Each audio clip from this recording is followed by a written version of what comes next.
And teasing all morning. It is a big morning in a state that loves the sport and is very, very good at the sport.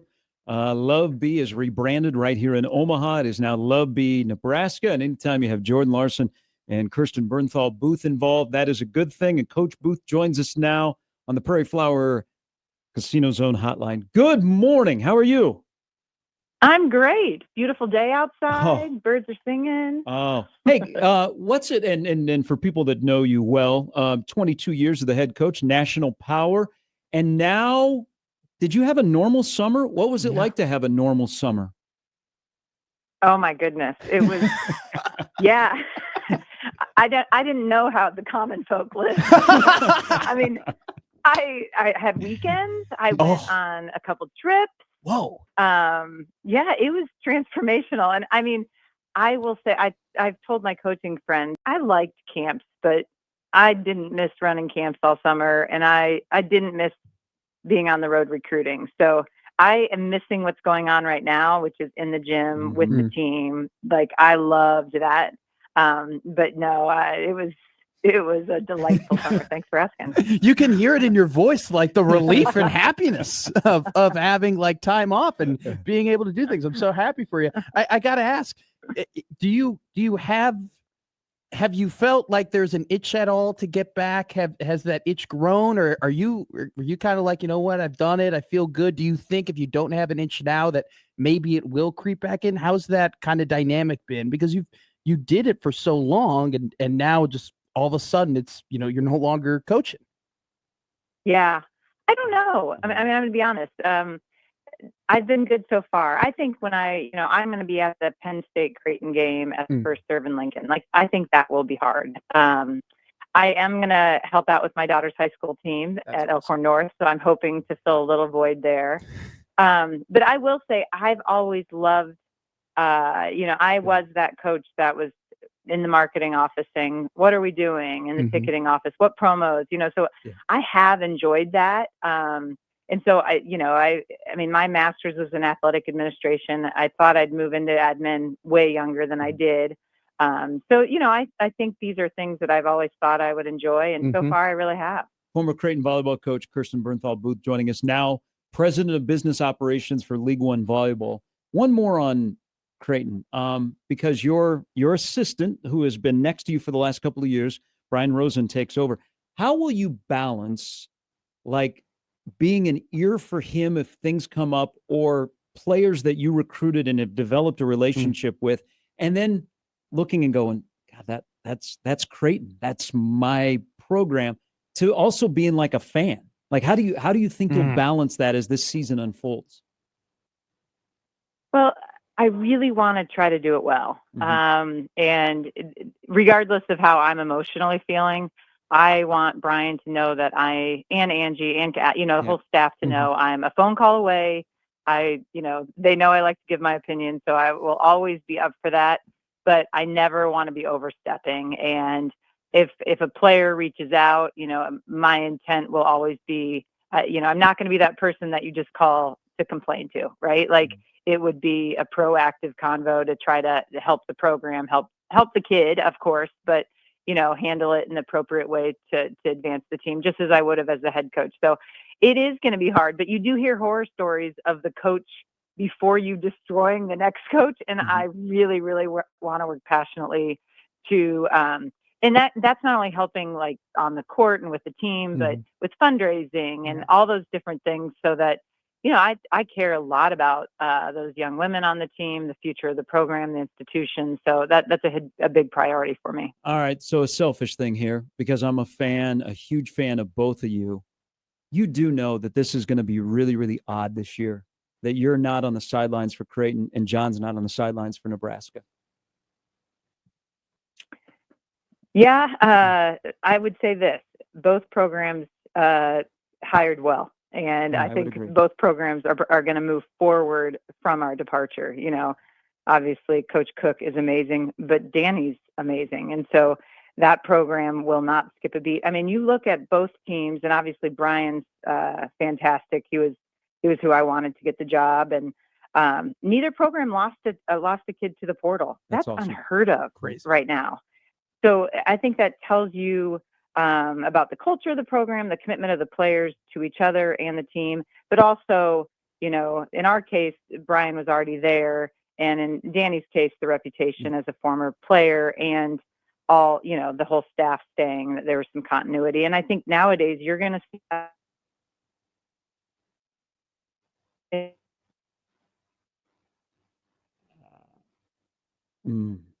That's really important. Thank you. Kirsten Bernthal Booth joining us, former Creighton volleyball coach, but now new title, President of Business Operations. Big announcement for League One Volleyball today with the involvement of Jordan Larson and a part of a new ownership group right here. It's now LOVB Nebraska. For people that are familiar with the first year, now transitioning into the second year, how big of a deal is this for that organization and then the organization here along with your involvement? Well, it's transformational on the model that, Love is set up a little bit different. League One Volleyball is what the acronym is, that it started at a corporate model. And the luxury that I think gets missed on this model is that they could pick volleyball hotbeds to put teams. So we have 6 teams around the country, and they're built around youth volleyball, which is another very unique piece to our league. So you have anchor clubs, so you've got a fan base and future players, and our pros are interacting with the youth, not only the club that's in town, but the other clubs too. And the model has always been, I think a lot of people, the perception was it's going to stay at a league level forever. The model was always to eventually go to ownership group.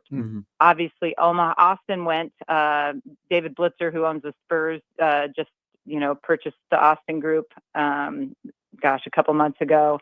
And then this purchasing, obviously Omaha, Austin, University of Texas are volleyball hotbeds and really places that ownerships wanted to be. But I think you'll see, more sales going in next year and so on and so forth, and then potential expansion. What's your vision for the league? When you sit down in that chair and, with your new title, what do you envision? What is your goal to create this league into what? I think there's 2 pieces. I'll be, leading up the Omaha market, and keep in mind, my stuff will be on the business side. The players and all of that will still be run at the league level. So that'll be a huge primary focus.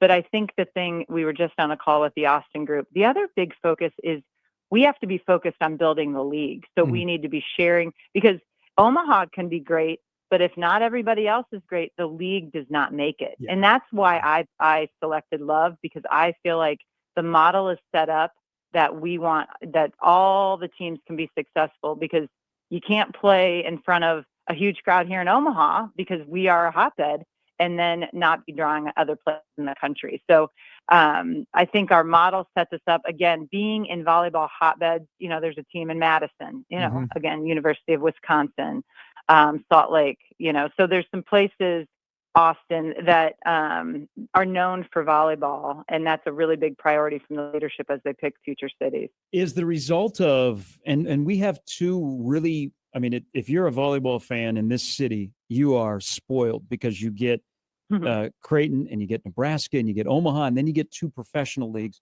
Is this a direct result? Because we know what the money is for what franchises are going for and what money is being exchanged. Is this a direct result of what you and many others were able to do in the last 5 to 10 years at the collegiate level to grow volleyball in this country from college to pro, where these former college athletes, they can now stay home and play and make a little money? Yeah, this is, when people are saying, well, what about, the Supernovas in town? Here's the fact. I love volleyball, and our women, like you alluded to, have always, after their college career, had to go to Europe or Asia if they wanted to continue to play. And that's what drives me, is that now little girls, not even little girls, you talk to Nora Sis and Kinder Waite, who were playing professional volleyball last year. It wasn't until about their sophomore, junior year in college that they were like, oh my gosh, this is a possibility. It's happened that fast. So, and 100%, the reason pro volleyball is taking off, and multiple entities obviously are trying to seize the momentum of women's sports, but because they're seeing what's happening not only at the NCAA level where it's booming. I mean, it's exponential growth every year, but also at the youth level. Volleyball, not just in Nebraska, volleyball around the country is the #1 girls team sport in the country, more than basketball, more than soccer, all these amazing sports that are having success on the professional level. More little girls are playing volleyball.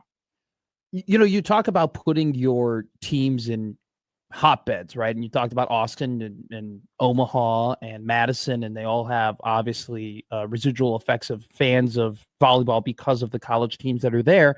How important to you is it, you know, maybe trying to get those former collegiate athletes to those teams, a Wisconsin player to the Madison team, a Texas player to the Austin team, a Nebraska player to the Omaha team, and then promoting those players and trying to draw that college crowd back into pro volleyball?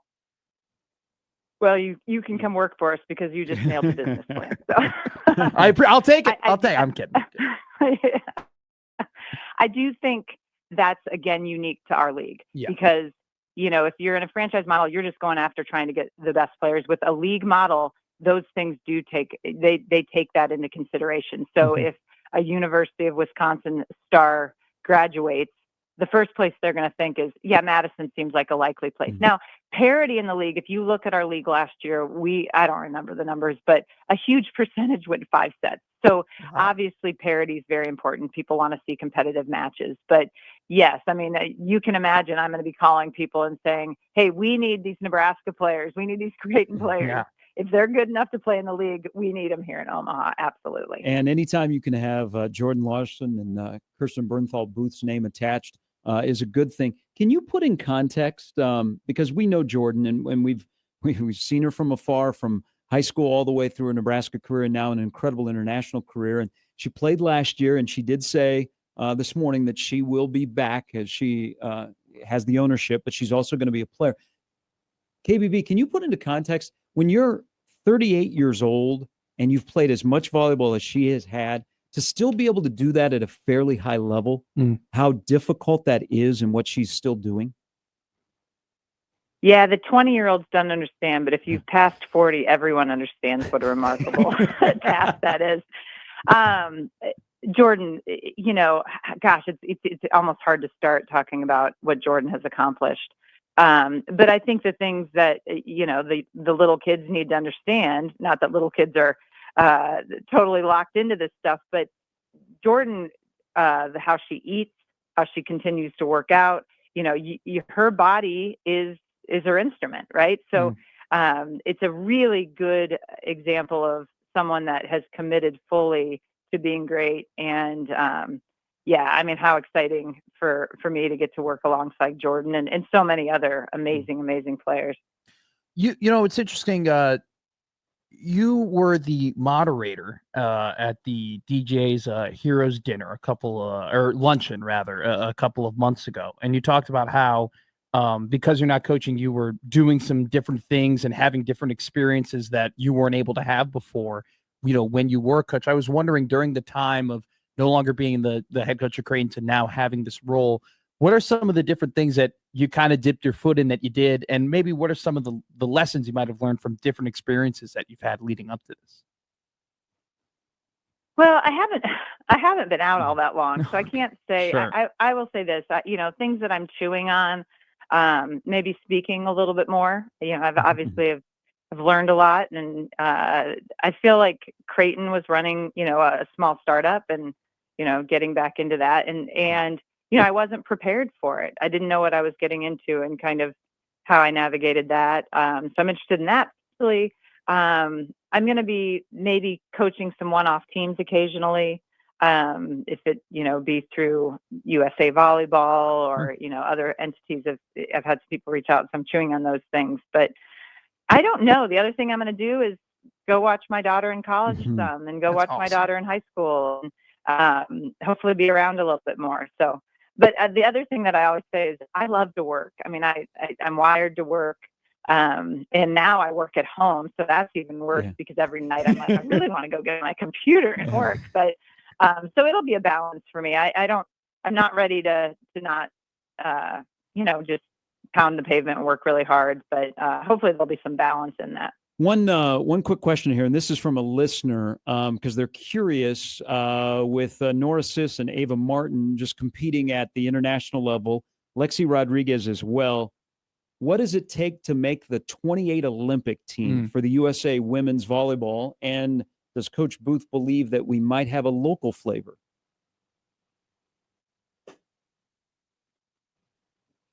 And we may have Quad. You know, we have a new USA Olympic coach in Eric Sullivan. He was the associate head at Texas. He actually was here at Nebraska years ago. You guys probably remember that.